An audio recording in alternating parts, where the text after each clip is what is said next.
ನಮಸ್ಕಾರ ಸ್ನೇಹಿತರೆ, ನಂದಿ ಟಿವಿ ಕರ್ನಾಟಕ ಚಾನಲ್ಗೆ ಆತ್ಮೀಯ ಸ್ವಾಗತ. ಈ ವಿಡಿಯೋದಲ್ಲಿ ಒಂದು ಯಶೋಗಾಥೆಯನ್ನು ಹೇಳಲು ಹೊರಟಿದ್ದೇನೆ.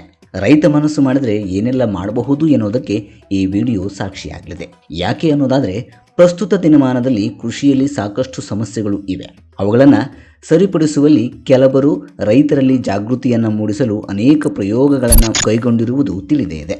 ಅದರಂತೆ ಇಂದು ಅಂಥದ್ದೇ ಒಂದು ತಂಡದ ಪರಿಚಯವನ್ನು ಮಾಡಿಕೊಡಲಿದ್ದೇನೆ. ಪ್ರಾರಂಭಿಸುವ ಮೊದಲು ನಮಗೆ 3 ಹೊತ್ತು ಊಟವನ್ನು ನೀಡುವ ರೈತರಿಗೆ ನಮ್ಮ ಕಡೆಯಿಂದ ಒಂದು ಶಿರಸಾಷ್ಟಾಂಗ ನಮಸ್ಕಾರವಿರಲಿ.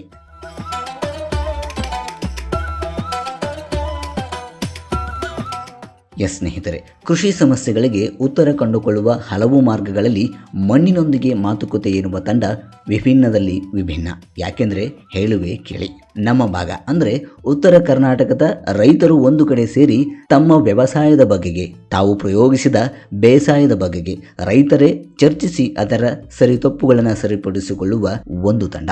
ಇಲ್ಲಿಯ ವಿಶೇಷ ಎಂದರೆ ರೈತರೇ ಸ್ವತಃ ಸಭೆಗಳನ್ನು ಹಮ್ಮಿಕೊಂಡು ಕೃಷಿಯಲ್ಲಿನ ಹಾಗು ಹೋಗು, ಸೋಲು ಗೆಲುವು, ಕಷ್ಟ ನಷ್ಟ, ಸರಿತಪ್ಪು ಇವುಗಳನ್ನು ಸರಿಪಡಿಸಿಕೊಳ್ಳುವ ಒಂದು ತಂಡ, ಒಂದು ಅನುಭವದ ಸಭೆಯಾಗಿದೆ. ಈ ಮಣ್ಣಿನೊಂದಿಗೆ ಮಾತುಕತೆ ಅಂತಹ ತಂಡದ ಜೊತೆಗೆ ನನ್ನದೊಂದು ಸೇವೆ ನನಗೆ ಹಿತವನ್ನ ನೀಡಿರುವುದಂತೂ ಖುಷಿ ಕೊಟ್ಟಿದೆ. ಇಲ್ಲಿ ಯಾರು ದೊಡ್ಡವರಲ್ಲ, ಯಾರು ಚಿಕ್ಕವರಲ್ಲ, ಎಲ್ಲರೂ ಮಣ್ಣಿನ ಮಕ್ಕಳೇ. ಯಾಕೆಂದ್ರೆ ನಾನು ಸರಿಯಾಗಿ 4ರ ಆಸುಪಾಸಿಗೆ ಶ್ರೀ ಫಾರ್ಮ್ಗೆ ಹೋದೆ. ಎಂದಿನಂತೆ ಶ್ರೀಪಾದ್ ಮುರಡಿಯವರನ್ನ ಮಾತನಾಡಿಸಿ ಅವರ ಜೊತೆ ಒಂದು ಟೀಯನ್ನು ಕುಡಿತಾ ಫಾರ್ಮನ್ನ ಸುತ್ತಾಡಿದೆ. ಮುರಡಿಯವರು ಹೇಳಿದ್ರು, ಎಲ್ಲರೂ ಸೇರಿ ಕೆಲಸವನ್ನ ಮಾಡೋಣ. ಸರಿ ಎಂದು ಕೆಲಸವನ್ನ ಪ್ರಾರಂಭಿಸಿದವು. ಮಾತುಕತೆಯಲ್ಲಿ ಗೊತ್ತಾಯಿತು, ಇಲ್ಲಿ ಬಂದಿರುವ ಎಲ್ಲರೂ ನಿಪುಣರೇ. ಯಾಕೆಂದ್ರೆ ಇಲ್ಲಿ ಕವಿಗಳು, ಸಾಹಿತಿಗಳು, ಬರಹಗಾರರು, ಸಾವಯವ ಕೃಷಿಯಲ್ಲಿ ಪಂಡಿತ ಪ್ರಶಸ್ತಿಯನ್ನು ಪಡೆದವರು, ಮಕ್ಕಳಿಗೆ ಪಾಠವನ್ನು ಹೇಳಿಕೊಡುವವರು, ಕಾಲೇಜುಗಳಲ್ಲಿ ವಿದ್ಯಾರ್ಥಿಗಳಿಗೆ ಪಾಠ ಹೇಳುವ ಪ್ರೊಫೆಸರ್ಗಳು. ಆಗ ಅನಿಸಿದೆ, ನಾನು ಮಿಸ್ ಮಾಡಿಕೊಂಡಿದ್ದರೆ ನನ್ನ ಜರ್ನಿಯೇ ವೇಸ್ಟ್ ಅಂತ.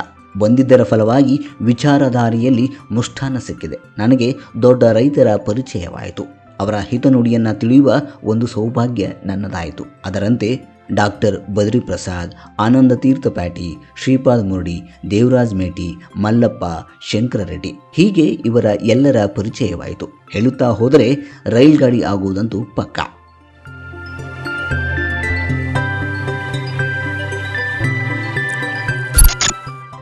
ಜೊತೆಗೆ ಎಲ್ಲರೂ ಸೇರಿ ನಡೆಯುವ ಕಾರ್ಯಕ್ರಮದ ಬಗೆಗೆ ಒಂದು ಚರ್ಚೆಯನ್ನು ನಡೆಸಿಕೊಂಡು, ನೀವು ಈ ಕೆಲಸವನ್ನು ಮಾಡಿ, ನಾವು ಈ ಕೆಲಸವನ್ನು ಮಾಡೋಣ ಎಂದು ಮಾತನಾಡಿಕೊಂಡು ಕೆಲಸವನ್ನು ಪ್ರಾರಂಭಿಸಿದವು. ಅದು ಒಂದು ಸುಂದರ ಕ್ಷಣದಲ್ಲಿ ಒಂದು ಪಂಚಾಮೃತ ನನಗೆ. ಯಾಕೆಂದರೆ ಪಂಚಾಮೃತ ಕುಡಿದು ಗೊತ್ತಿತ್ತು, ಆದರೆ ಮನಸ್ಸಿಗೆ ನಾಟಿದ್ದು ಈ ತಂಡದ ಜೊತೆ ಕೆಲಸ ಮಾಡಿದಾಗ.